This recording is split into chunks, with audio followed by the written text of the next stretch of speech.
Michigan surges forward on right-to-work laws. That's what we'll talk about today. You know, obviously we suffered a gigantic, huge reversal in the national elections.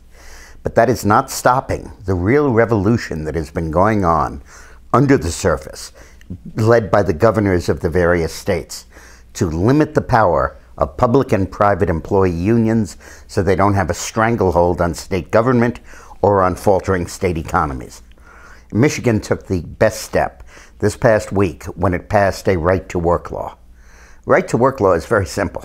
It says that you do not have to pay union dues if you work in a shop that's represented by a union. It just says you have freedom of association. You can join or you cannot join as you wish.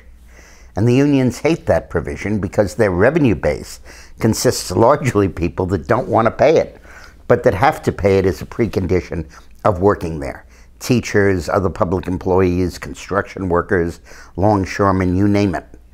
And right-to-work laws were authorized in 1947 in the Taft-Hartley Act.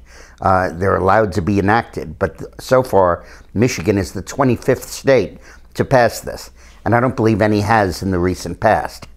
It's now time for all states to move in that direction, because it is just fundamentally wrong to tell someone that you can't have this job unless you turn over money to the union, which means you approve of its political orientation, you approve of its political action, and you approve of what the union is doing.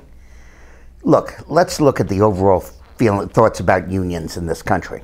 There's a reason why 2 years ago, public employees became the majority of union workers. Only 7% of the private sector workforce is unionized, but 35% of the state and local workforce is unionized.